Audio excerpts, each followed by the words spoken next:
오늘 우리에게 주신 하나님의 말씀은 요엘 2장 28절에서 32절의 말씀입니다. 요엘서 2장 28절에서 32절의 말씀을 찾으셔서 저와 여러분이 한 절씩 교독하며 읽도록 하겠습니다.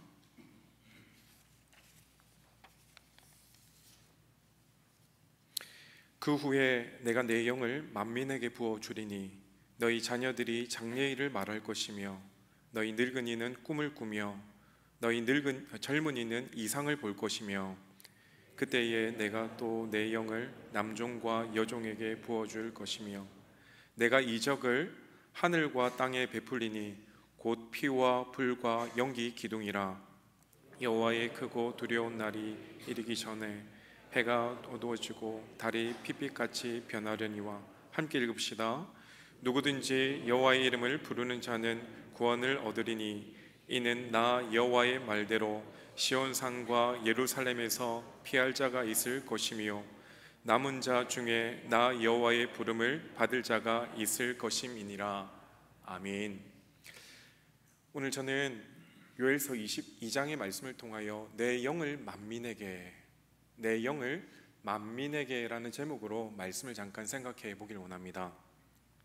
여러분, 요엘 선지자는 이스라엘 백성들에게 너희가 아무리 절망적인 상황에 빠져 있고 그리고 너희에게 지금 재앙이 임한다라고 할지라도 그 순간 하나님께 다시 회개하고 돌아오기만 하면 하나님께서 너희를 회개시켜 주겠다, 다시 회복시켜 주시겠다라고 말씀해 주셨습니다.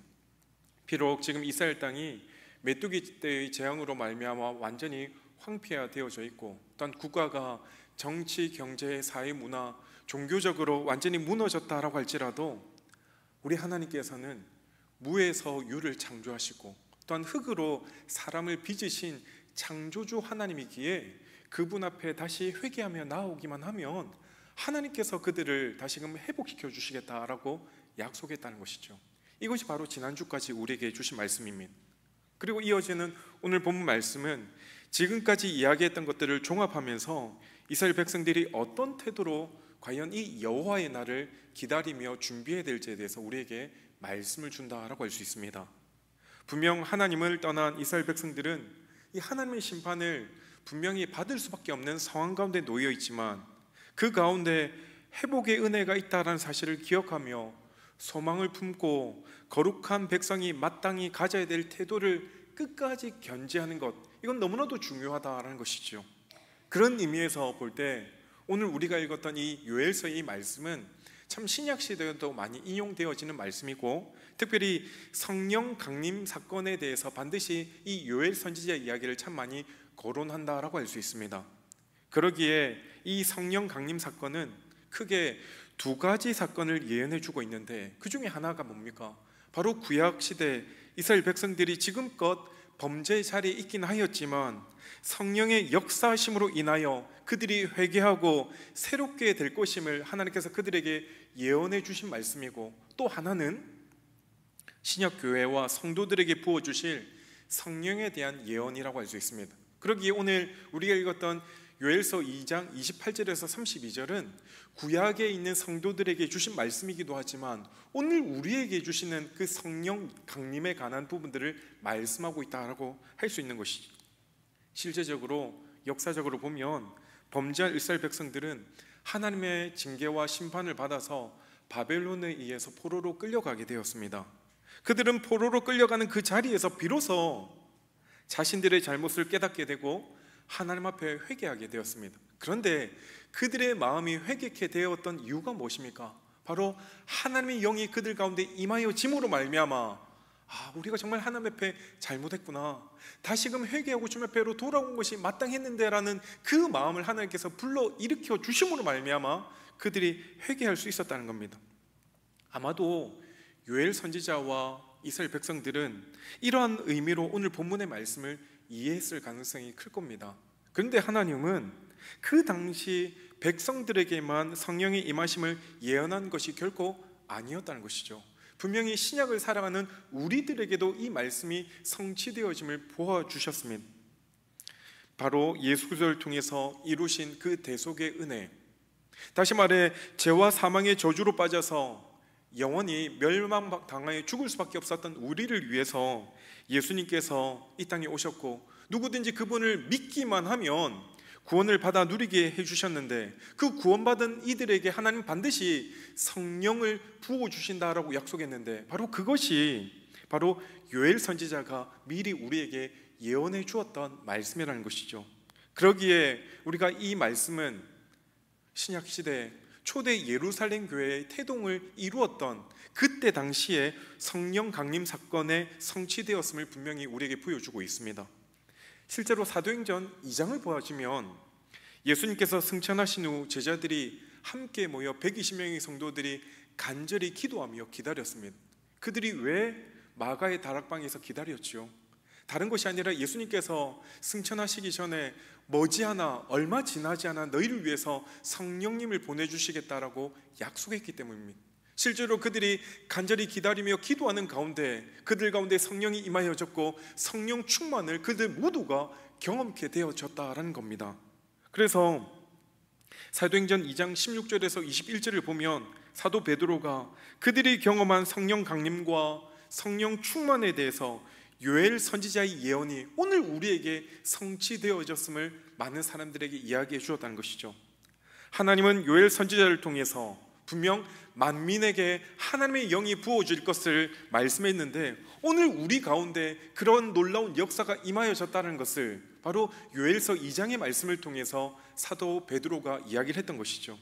그러므로 오늘 우리는 성령의 오심의 약속, 그리고 그 예언하신 말씀을 통해서 과연 오늘 우리에게 성령님이 어떻게 임할 수 있는지, 또한 그 성령 하나님이 오늘 우리 가운데 임하여짐으로 말미암아 우리를 어떻게 다스리게 되어질지를 말씀을 통해 함께 살펴보고자 하는 것입니다. 오늘은 두 가지를 함께 살펴보았으면 좋겠습니다. 먼저 첫 번째, 성령의 임하심은 우리로 하여금 새로운 존재로 거듭나게 하신다라는 사실입니다. 오늘 본문 28절을 한번 볼까요?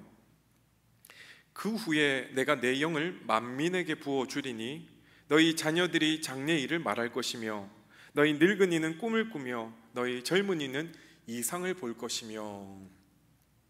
하나님이 내 영을 만민에게 부어주신다라고 말씀하셨습니다. 여기서 말하는 내 영이 누구입니까? 성령 하나님을 일컫는 것입니다. 구약시대의 성령이라는 것을 하나님께서 그들에게 부어주실 때는 아무에게나 부어주신 것이 아닙니다. 일부 택한 선지자나 사사들에게 임시적으로 잠시 잠깐 하나님의 일들을 감당하기 위해서 성령이 충만하게 임재하였습니다.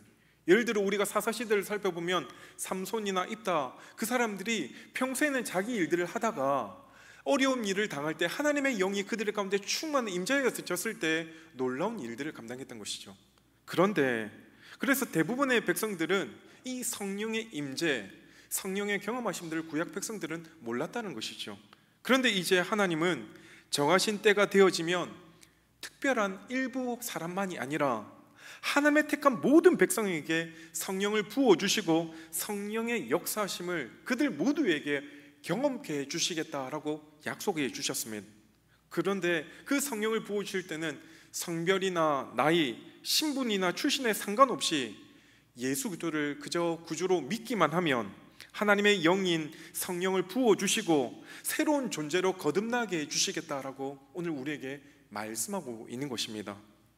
아마도 당시 사람들은 이 말의 의미를 완벽하게 이해하지는 못했을 겁니다. 그런데 오늘 우리는 신약시대를 살고 있고 이미 예수님께서 이 땅에 오셨고 또한 오순절 성령 강림 사건들을 다 경험했기 때문에 하나님의 약속이 어떻게 그들 가운데 성취되었는지를 너무나도 잘 알고 있다는 것이죠. 그러기에 우리는 이 하나님의 약속의 말씀이 초대 예루살렘 교회에 어떻게 성취되었고 어떻게 놀랍게 역사였는지를 잘 알고 있다는 것이죠. 그러므로 하나님의 영이 만민에게 부어준다라는 이 말은 단지 일회성으로 그들에게 한번 경험했다, 좋은 것 한번 경험했나라는 그런 의미가 아니라는 겁니다. 적어도 하나님의 영이 만민에게 우리에게 부어주신다는 그 의미는 하나님이 성령을 통해서 친히 우리 가운데 영원히 거해 주시겠다라는 의미가 그 속에 담겨 있다고 볼 수 있는 것이죠. 우리는 예수님의 성육신 사건을 일컬어 임마누엘 사건이라고 이야기합니다. 다시 말해 임마누엘이라는 말 속에는 하나님이 우리와 함께 해주신다.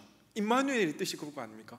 하나님이 우리와 함께 하신다는 그 의미도 있지만, 또 하나는 영원히 우리와 함께 거하시겠다는 그 약속이 그 속에 내포되어 있다는 겁니다.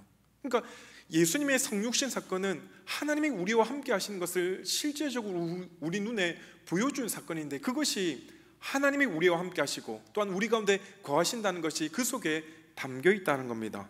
그런데 임마누엘로 오신 예수님은 부활하신 이후에 어떻게 되셨습니까? 하늘로 승천하셨다는 겁니다. 그렇다면 예수님이 이 땅에 계시지 않기 때문에 하나님이 우리와 함께 하신다는 이 말씀이, 약속이 깨지고 말았습니까? 그렇지 않다는 것이죠. 왜냐하면 이제 성자 예수님 대신에 성령 하나님께서 이 땅에 오심으로 임마누엘의 약속이 계속해서 이어지게 되어졌다는 겁니다. 성육신 하셔서 이 땅에 오신 예수님은 육체의 몸을 빌어 이 땅에 오셨기 때문에 시간과 공간의 제약을 받을 수밖에 없었습니다. 그런데 성령님은 말 그대로 영이시기 때문에 시간과 공간의 제약을 받지 않고 모든 하나님의 백성과 함께 할 수 있다는 것이죠. 이렇듯 하나님께서 그의 백성들에게 성령을 부어주시고 그들과 함께 하시기 원하는 이유가 무엇입니까? 바로 그 택한 백성들을 변화시키기 위해서라는 겁니다. 하나님의 백성들을 변화시켜 새 사람 만들게 하기 위해서 그들 가운데 성령을 부어주셨다라고 말씀하고 있는 것이죠. 그런데 아무리 생각해봐도 우리 스스로는 우리를 결코 새롭게 할 수 없는 존재들이라는 겁니다. 그것을 바로 이스라엘 역사에서 우리에게 분명히 말씀해 주고 있습니다. 하나님은 하나님의 특별한 은혜로 말미암아 이스라엘 백성들을 출애굽시키셨습니다. 그렇게 출애굽시키셔서 하나님의 약속했던 그 가나안 땅에 들어가게 하기 위해서 40년과 강년 생활을 하게 하셨는데, 그냥 돌게만 하신 것이 아니라 그들 가운데 하나님의 말씀인 십계명을 주셨고 또한 그들에게 율법을 허락해 주셨습니다. 이 율법과 십계명을 주신 것은 그들을 올가매기 하기 위함이 아니라 하나님의 백성답게 살게 하기 위함이었다는 겁니다. 그런데 여러분, 우리가 아는 것처럼 과연 그 백성들이 하나님의 말씀과 그 율법을 잘 지키며 행하였습니까? 결국 그렇지 않았다는 것이죠. 하나님의 크신 은혜와 사랑을 그들은 경험하고서도 매번 넘어지게 되었고 여전히 범죄의 자리에 그들은 서 있었다는 겁니다. 그래서 하나님은 징계를 내리시며 때로는 사랑의 매를 때리셨지만 그 순간만 뉘우치고 또 시간이 지나면 죄악의 길을 걸어갔던 모습들이 계속해서 반복되어졌다는 겁니다. 광야 생활도 그러했지만 그들이 약속의 땅 가나안 땅에 들어가서도, 그리고 사사시대를 보내면서도 그들은 여전히 범죄한 현상들의 가운데 있었다는 것이죠. 이러한 이스라엘 백성들의 모습은 결국 인간이란 스스로 하나님의 말씀을 온전히 지킬 능력도 없고 자신의 노력과 공로로 스스로 깨끗게 할 수 없다는 그런 존재임을 분명히 우리에게 역사를 통해서 증거해주고 있다는 것이죠. 그렇다고 한다면 우리가 하나님 앞에 새롭게 되어지기 위해서 우리가 과연 무엇이 필요할까요? 우리 스스로는 구원할 수 없는 죄인된 인생들을 매 순간마다 간섭하실 성령님이 우리 가운데 필요하다는 겁니다. 죄인된 인간은 한두 번 간섭한다고 그 인생이 변하지 않습니다. 여러분, 우리가 아는 것처럼 우리가 매주일 설교 말씀을 듣지만 이 말씀을 통해 내 삶이 얼마나 변화되고 있습니까? 성령 하나님이 한두 번 우리에게 간섭하여서 변화되어야 된다고 이야기한다고 절대 변화되지 않는다는 겁니다. 하나님은 우리에게 수십 번, 수백 번에 걸쳐서 간섭해도 아주 잠시만 변화되는 것처럼 보이지만 여전히 우리 가운데 죄성이 남아있기 때문에 다시금 죄된 속성을 가지고 먹고 마시며 지낼 수밖에 없다는 겁니다. 그래서 죄인들에게 가장 알맞은 처방이 무엇입니까? 성령 하나님이 계속해서 우리의 삶을 간섭해 주시는 것입니다. 성령 하나님이 우리와 함께하여 주시고 간섭해 주시면 우리가 우리 뜻대로 살아가는 것이 아니라 하나님의 말씀의 뜻을 쫓아 살아갈 수 있는 것이죠. 근데 그렇게 하기 위해서는 한 가지 선행되어야 될 조건이 있었습니다. 그것이 무엇입니까? 바로 하나님과 우리 사이에 막힌 담, 죄에 막힌 담을 허물어져야 성령님이 우리 가운데 임할 수 있다는 겁니다. 왜 그렇습니까? 하나님은 선하시기 때문에 죄된 사람과 함께 할 수가 없었습니다. 그렇기 때문에 그 중간에 그 죄를 제거해야 성령님이 우리 가운데 들어오실 수 있고 우리를 다스려 주실 수 있다는 겁니다. 그래서 구약시대의 성령님은 인간들과 계속해서 함께하지 않으셨다는 겁니다. 하나님의 사역을 위해서 잠시 잠깐 동안 특정 사람에게 임할 수 있었지만 계속해서 그들과 함께 하지 않았다는 겁니다. 그래서 한 가지 하나님께서 방법을 고안하셨습니다. 그것이 무엇입니까? 바로 죄가 없으신 예수님을 대속의 제물로 이 땅에 보내주신 사건이라는 겁니다. 우리의 죄를 위해서 대속의 제물로 예수님을 이 땅에 보내주셨다는 것, 죄로 가득한 인생들의 죄의 문제를 해결해 주시기 위해서 예수님이 성육신하셨고 우리의 죄를 위하여 십자가에 달려 죽으셨다는 겁니다. 결국 예수님이 이 땅에 대속의 사역을 감당해 주셨기 때문에 이제는 하나님과 우리 사이에 막혔던 그 죄의 문제가 해결되어졌고, 그렇기 때문에 이제는 성령 하나님이 우리 가운데 들어오셔서 우리를 다스려 주시며 간섭할 수 있게 되었다는 겁니다. 그 일들로 말미암아 365일 언제 어디서나 성령 하나님은 영원히 우리와 함께 하시고 우리가 어디에 가든지 그분과 함께 동고동락할 수 있도록 만들어 주셨다는 사실입니다. 그런데 하나님의 백성들인 우리의 모습을 가해 봅시다. 분명히 우리가 하나님을 믿노라 하지만 여전히 온전치 못한 부분들이 있고, 또한 때로는 여전히 제 가운데 머무르는 우리 모습들을 바라보면서 성령 하나님 과연 어떻게 생각하실까요? 분명히 만약에 우리의 이런 모습만 바라보면 결코 성령은 우리와 함께 할 수 없지만 그 가운데 예수님의 대속의 은혜가 있기에 오늘도 여전히 너는 죄가 있지만 내가 너 속에 거하면서 너의 모든 것을 내가 다스리며 너와 함께 할게 라고 우리에게 말씀해 주고 있다는 것입니다.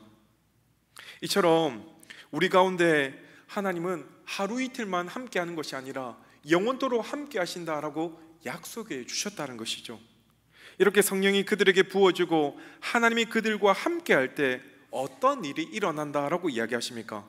바로 28절 뒷부분을 보니까 자녀들이 장래 일을 말할 것이며 너희 늙은이는 꿈을 꾸며 너희 젊은이는 이상을 볼 것이며,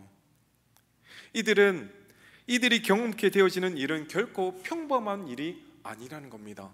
여러분 가운데 성령이 임하여지면 여기 말씀처럼 자녀들이 장래일, 그리고 너희 늙은이들은 꿈을 꾸며 또한 젊은이들이 이상을 보게 되어진다라고 했는데, 과연 여들 가운데 성령의 충만함을 임재함을 경험하게 되어질 때 꿈과 이상과 환상들이 여러분 가운데 과연 경험케 되어졌습니까?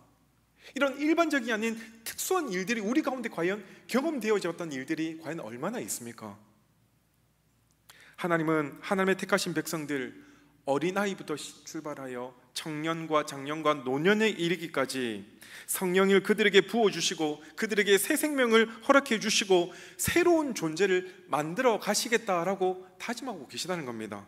그리고 이 말씀에는 내가 영원히 너희와 함께함으로 반드시 너희를 변화시키고 새로운 존재로 거듭나게 하겠다라는 하나님의 의지가 담겨있고, 동시에 내가 택한 백성들의 삶을 영원히 간섭하고 인도해 계시다는 하나님의 단호한 결심이 담겨있다는 겁니다. 그러니까 하나님께서 우리에게 성령을 부어주실 때는 하나님의 의지와 하나님의 결심이 그 가운데 분명히 담겨있다는 겁니다. 그러기에 여러분 마음 가운데 성령이 임하여지면 우리가 새로운 사람으로 거듭나여져서 변화된 삶을 살아갈 수 있음을 분명히 오늘 우리에게 말씀하고 있는 것입니다. 사랑하는 성도 여러분, 우리가 성령을 믿음으로, 성령이 우리 가운데 내주하심으로 말미암아 우리가 새 사람으로 변화되었음을 여러분 꼭 믿으시길 바랍니다. 둘째로, 성령의 임하심은 이제 그들 안에서 하나님께서 일하시겠다라는 것을 의미하고 있는 것입니다. 29절 보니까 그때에 또 내가 또 내 영을 남종과 여종에게 부어줄 것이며, 남종과 여종에게 부어주신다는 것은 이 성령이 차별 없이 모든 하나님의 백성들에게 부어주신다는 겁니다. 여러분, 성령이 부어주신다, 이게 어떤 의미일까요? 나는 가만히 있는데 갑자기 부어진다는 겁니까? 이 성령이 부어주신다는 그 이미지가 어떤 의미였냐는 것이죠. 보통 붓는다라고 했을 때 우리는 구약시대 왕과 제사장과 선지자들에게 하나님께서 기름 부어 그들을 세우라 할 때 그 이미지가 떠오른다는 겁니다. 그러기에 실제로 오늘 본문에서 이 붓는다는 의미는 단순히 하나님께서 우리에게 성령을 이렇게 물 붓듯이 부어준다는 그런 의미가 아니라 거하신다라는 의미가 강합니다. 성령께서 우리와 함께 영원토록 거하는데 그분이 어디에 거하신다는 겁니까? 바로 택하신 하나님의 백성들 안에, 그들의 마음속에 성령님이 거해 주신다는 것이죠. 그래서 이어지는 30절을 보면 내가 이적을 하늘과 땅에 베풀리니 곧 피와 불과 연기 기둥이라. 하나님께서 하늘과 땅에 이적을 베풀어 주신다는 겁니다. 언제요? 성령이 그들 가운데 임하여질 때. 실제로 성령님이 오순절날 강림하는 그 사건 가운데 어떤 일이 일어났습니까? 그냥 그들이 기도 가운데 갑자기 성령이 임했습니까? 아니면 그들의 눈에 분명히 보여졌던 것이었습니다. 사도행전 2장을 쭉 읽어보면 하늘에서부터 급하고 강한 바람 같은 것들, 그리고 불의 혀 같은 것들이 갈라지더니 각 사람 위에 임하여졌다라고 이야기합니다. 그러니까 마치 이 이적을 하늘과 땅에 베풀어 주시는데 성령이 임하시니까 곧 피와 불과 연기 기둥처럼 그들 가운데 임하여졌던 것들을 분명히 오늘 우리 가운데에 분명히 성취되어졌음을 말씀하고 있다는 겁니다. 이처럼 하늘과 땅에 베풀으신 가장 큰 이적은 우리 가운데 성령을 보내주신다는 겁니다. 사랑하는 성도 여러분, 그렇다고 한다면 오늘 우리가 살아가는 그 인류 역사 가운데 가장 큰 사건과 가장 큰 기적은 과연 무엇이라고 여러분 생각되어집니까? 인류 역사에 있어서 많은 사건들을 이야기할 수 있고 많은 기적들을 이야기할 수 있지만 예수 믿는 우리들에게 있어서 가장 위대한 사건이라는 것은 하나님의 독생자 예수 그리스도가 이 땅에 오셨다. 그 독생자 예수 그리스도가 이 땅에 오신 것만 해도 감사한데 그분이 우리의 죄를 위하여 담당해 십자가에 달려 돌아가시고 죽으신 것으로만 끝난 것이 아니라 그분이 부활하셔서 다시금 하나님 보좌의 우편에서 우리를 다스리고 계시다는 이 사건보다 더 큰 기적과 이적이 과연 어디 있겠냐는 겁니다. 그런데 이 사건과 견줄 수 있는 것이 무엇입니까? 바로 성령님이 죄인들 안에 거하시기 위해서 이 땅에 오셨다는 겁니다. 성령님은 한순간만이 아니라 영원히 하나님의 백성들과 함께 하시고 동시에 영원히 하나님의 백성들 안에 거하신다는 그 성육신 사건과 견줄 만한 놀라운 일들이 오늘 우리에게 이루어졌다는 겁니다. 여러분 한번 생각해 보십시오. 하나님께서 우리를 만드신 창조주입니다. 근데 창조주 하나님께서 그가 만드신 피조물 안에 거하시기 위해서 이 땅에 오셨다. 이게 과연 말이 됩니까? 도저히 불가능한 일처럼 보이지 않습니까? 창조주가 피조물과 같이 되신 것이 아니라 그 안에 내주하시면서 그들을 변화시켜 가시며 그들과 함께하기 위해서 우리 안에 계시다는 겁니다. 물론 아무에게만 있는 것이 아니라 택하신 하나님의 백성 안에 임하신다는 겁니다. 그런데 우리가 여기서 기억해야 할 것은 그 택하신 하나님의 백성들의 상태가 과연 어떠냐는 겁니다.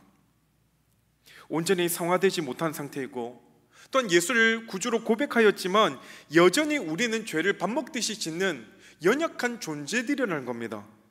아직까지 우리의 신분에 걸맞는 삶을 살지 못하고 있음에도 불구하고 하나님께서 우리와 함께 하시기 위해서 내가 네 안에 들어갈게 라고 말씀해 주셨다는 겁니다. 여러분, 이게 정말 놀라운 일 아니겠습니까? 이게 쉽게 예를 들면 이것입니다. 부모님들이 우리 자녀들과 함께 살아갈 때 가장 괴로운 일이 뭡니까? 물론 우리 자녀들 함께 살 때 눈에 넣어도 안 아프고 늘 좋고 기분 좋겠지만 만약에 이 자녀가 말 안 듣는 자녀, 사고 치는 자녀라고 할 때 그들과 함께 사는 것이 여러분 괜찮을까요? 마음은 아플지라도 차라리 눈앞에 보이지 않으면 차라리 좀 낫겠지만 늘 사고 치고 말 안 듣는 자녀가 나와 함께하면서 그런 잘못들을 늘 바라볼 때 부모의 마음은 참 안타깝고 괴로울 수밖에 없다는 겁니다. 동일하게 하나님의 마음이 그렇지 않겠습니까? 하나님이 우리 안에 내주하시기 위해서 들어오셨는데 우리는 여전히 죄 가운데 있으면서 하나님의 뜻과 전혀 상관없이 살아가는 모습을 바라볼 때 하나님의 마음이 얼마나 괴롭겠냐는 것이죠. 그렇게 괴롭고 답답하고 힘듦에도 불구하고 우리를 떠나지 않고 여전히 우리와 함께 하시는 그 하나님의 마음은 과연 어떻겠냐는 겁니다. 왜 성령 하나님이 이러한 고통과 희생과 헌신을 감내하면서까지 우리 안에 머물기를 원하실까요? 그것은 다른 것이 아니라 바로 우리 안에서부터 변화시키시고 새로운 사람으로 바꾸어 주시길 위해서라는 겁니다. 우리 안에 직접 오셔서 우리를 변화시키기 위해서 내 안에 머물고 계시다는 겁니다. 오늘 우리가 요엘서 2장의 말씀을 읽었는데 구약 성경을 읽어보면 또 다른 곳에서 내 성령을 보내주심의 말씀을 이야기하는 본문이 있는데, 바로 우리가 새벽마다 묵상하고 있는 에스겔서의 말씀입니다. 그 에스겔서의 말씀을 보면 성령 하나님을 이렇게 이야기합니다. 에스겔서 11장 19절에 보면 내가 그들에게 한 마음을 주고 그 속에 새 영을 주며 그 몸에서 돌 같은 마음을 제거하고 살처럼 부드러운 마음을 주어 내 율법을 따르며 내 규례를 지켜 행하게 하리니 그들은 내 백성이 되고 나는 그들의 하나님이 되리라. 분명히 보면 하나님께서 그들을 하나 되게 하셔서 새 영을 부어주신다라고 약속했는데, 바로 성령 하나님을 일컫는다라고 할 수 있죠. 이처럼 하나님은 메뚜기 재앙과 때로는 가뭄과 기근, 전쟁과 고통을, 전염병을 통하여서 이스라엘 백성들을 여러 차례 징계하셨습니다. 그런데요, 이런 외적인 징계들을 통해서 그들의 마음을 잠시는 돌이킬 수 있었지만, 잠시는 그들이 깨닫고 하나님께 회개할 수 있었지만, 그것이 그때뿐이더라는 겁니다. 밖에서 아무리 때리고 혼을 내도 그 마음이 새롭게 되지 않으니까 하나님께서 도저히 안 되겠다 싶어서 이제는 직접 그 안에 들어가셔서 그 마음을 고치겠다라고 생각하셔서 어떤 일을 이루어주셨다고요? 그들 가운데 성령 하나님으로 내주 동행하시기로 작정하셨다는 겁니다. 겉으로 역사하는 것이 아니라 이제 우리 안에 역사하심으로 우리의 강팍하고 완악한 마음을 부숴버리고 또한 녹여버리겠다라고 하나님께서 다짐하신 것입니다. 우리의 겉만 바꾸는 것이 아니라 우리 속을 바꾸어 주는 것, 그것도 우리가 주도적으로 하는 것이 아니라 하나님께서 주도적으로 이 일들을 이루어 가시겠다라고 선언하신 내용이 바로 오늘 2장 28절의 내용이라는 겁니다. 만약에 성령 하나님이 우리 가운데 임하여지지 않았다고 하면, 오늘 우리 가운데 내주하지 않는다고 하면, 그 하나님의 심판은 우리 가운데 계속해서 임할 때마다 잠시 잠깐은 우리가 회개하고 이래 살면 안 되지라고 다짐할 수 있겠지만, 또 여전히 죄된 습성이 우리 가운데 있기 때문에 그럴 수밖에 없다는 겁니다. 그래서 하나님이 특별히 우리 가운데 친히 들어오셨다는 것이죠. 그래야 구원자는 바로 다른 사람이 아닌 오직 하나님 한 분밖에 없다. 인간 스스로는 구원할 수 없기 때문에 내가 너희 안에 들어와서 너희를 새롭게 함으로 말미암아 하나님이 너희의 하나님 되는 것을 알려주기를 원했다라는 사실이죠. 말씀을 정리하겠습니다. 저는 오늘 말씀을 쭉 정리하며 준비하면서 한 가지 의문이 들었습니다. 어떤 거냐면, 왜 하나님께서 그렇게 하셨을까라는 겁니다. 왜 굳이 하나님께서 그렇게 우리에게 그런 사랑들을 베풀어 주셨을까? 우리가 만약에 죄를 지으면 하나님이 심판하시고 다시금 세상 창조하시면 될 텐데, 굳이 죄 많은 인생들을 바꾸어 가기 위해서 독생자 예수 그리스도 이 땅에 보내주시고 그분이 우리의 죄를 모두 다 담당하시고, 그것만이 아니라 혹시라도 너희가 나가 없으면 또 흔들고 넘어질까봐 성령님을 또 보내주셔서 우리와 영원토록 함께 해주시기를 다짐하셨다는 겁니다. 과연 왜 그러셨을까요? 그 이유가 과연 무엇이었을까요? 하나님 입장에서 보면 하나도 답답할 것이 없는데 굳이 왜 그렇게 우리를 끝까지 품고 데리고 가고 계시는 것일까요? 왜 하나님께서 죄인인 우리를 위해서 버림받고 저주받아 마땅한 우리를 향해서 이러한 은혜와 사랑을 베풀어 주셨을까요? 아무리 살펴보고 아무리 고민해봐도 이유는 딱 한 가지입니다. 그의 만드신 피조물인 우리를 너무 사랑하기 때문에요.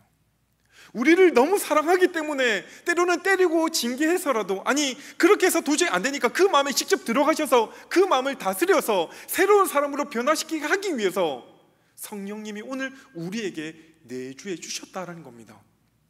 많은 사람들이요, 성령 충만을 이야기하면 막 손을 떨고 이상한 이야기하고 막 그런 걸 생각하는데, 물론 그것도 성령의 임하심의 한 방편이긴 하지만 정작 중요한 성령의 임재하심은 내 안에 성령님이 내주하고 함께 하시기 때문에 순간순간 어떤 결정들을 해나갈 때마다 내가 하는 것이 아닌, 주님 어떻게 하면 좋을까요?